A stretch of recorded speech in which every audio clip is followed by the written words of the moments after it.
ನಮಸ್ಕಾರ ವೀಕ್ಷಕರೇ, ಎಲ್ಲರಿಗೂ ಸನ್ನೀಸ್ ಕಿಚನ್ಗೆ ಸ್ವಾಗತ. ನಾನು ನಿಮ್ಮ ಸಂಧ್ಯಾ ರಘು. ಇವತ್ತೊಂದು ಸೂಪರ್ ಹೆಲ್ದಿ ರೆಸಿಪಿಯೊಂದಿಗೆ ನಿಮ್ಮ ಮುಂದೆ ನಾನು ಬಂದಿದ್ದೀನಿ. ಅದೇ ನುಗ್ಗೆ ಸೊಪ್ಪಿನ ಪಲ್ಯ. ವಾರಕ್ಕೆ ಒಂದು ಸರಿ ಆದರೂ ನುಗ್ಗೆ ಸೊಪ್ಪು ತಿನ್ನಬೇಕು ಅಂತ ಹೇಳ್ತಾರೆ.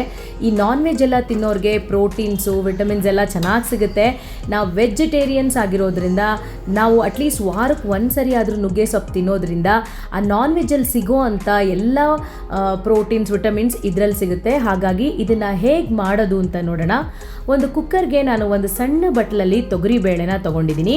ಮತ್ತು ಅದೇ ಬಟ್ಲಲ್ಲಿ ನಾನು ಹೆಸರು ಬೇಳೆನೂ ಕೂಡ ಇವಾಗ ಇದಕ್ಕೆ ಸೇರಿಸ್ಕೊತಾ ಇದ್ದೀನಿ. ತೊಗರಿಬೇಳೆ ಮತ್ತು ಹೆಸರು ಬೇಳೆ ಎರಡೂ ಸೇರಿಸ್ಕೊಂಡ ನಂತರ ಚೆನ್ನಾಗಿ ಇದನ್ನು ತೊಳ್ಕೊಬೇಕು.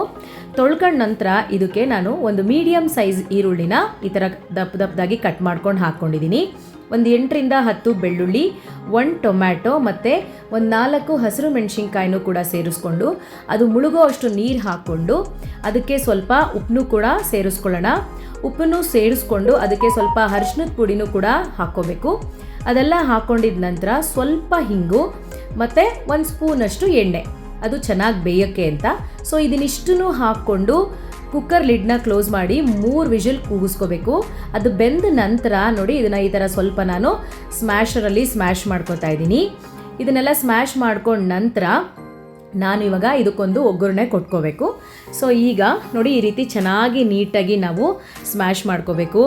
ಈ ನುಗ್ಗೆ ಸೊಪ್ಪಿನ ಪಲ್ಯ ಅಂತೂ ಆರೋಗ್ಯಕ್ಕೆ ತುಂಬ ಒಳ್ಳೆಯದು. ಸೊ ವಾರಕ್ಕೆ ಒಂದು ಸಲ ಆದರೂ ಇದನ್ನು ತಿನ್ನೋದ್ರಿಂದ ಆರೋಗ್ಯಕ್ಕೆ ಒಳ್ಳೆ ಪ್ರೋಟೀನ್ಸ್ ವಿಟಮಿನ್ಸ್ ಎಲ್ಲ ಸಿಗುತ್ತೆ. ಒಂದು ಪ್ಯಾನಿಗೆ ಒಂದು 3ರಿಂದ 4 ಸ್ಪೂನಷ್ಟು ಎಣ್ಣೆ ಹಾಕ್ಕೊಂಡಿದ್ದೀನಿ. ಎಣ್ಣೆ ಎಲ್ಲ ಸ್ವಲ್ಪ ಕಾಯಬೇಕು. ಕಾಯ್ದ ನಂತರ ಒಂದು ಸ್ವಲ್ಪ ಸಾಸಿವೆ ಸೇರಿಸ್ಕೊಳ್ಳೋಣ. ಸಾಸಿವೆ ಎಲ್ಲ ಸಿಡಿಬೇಕು. ಸಾಸಿವೆ ಎಲ್ಲ ಸಿಡಿದ ನಂತರ ಇದಕ್ಕೆ ಸ್ವಲ್ಪ ಜೀರಿಗೆ ಕೂಡ ನಾನಿವಾಗ ಸೇರಿಸ್ಕೊತಾ ಇದ್ದೀನಿ. ಜೀರಿಗೆನೂ ಕೂಡ ಇದಕ್ಕೆ ಸೇರಿಸ್ಕೊಳ್ಳೋಣ. ಇದೆರಡೂ ಸೇರಿಸ್ಕೊಂಡು ಸ್ವಲ್ಪ ಹೊತ್ತು ನಾವು ಇದನ್ನು ಫ್ರೈ ಮಾಡ್ಕೋಬೇಕಾಗತ್ತೆ. ಅದೆಲ್ಲ ಚೆನ್ನಾಗಿ ಫ್ರೈ ಆದಮೇಲೆ ಇದಕ್ಕೊಂದು 2-3 ಒಣ ಮೆಣಸಿನ್ಕಾಯಿ, ಮೀಡಿಯಮ್ ಕಾಡದ ಒಣ ಮೆಣಸಿನ್ಕಾಯಿನ ಹಾಕ್ಕೋಬೇಕು.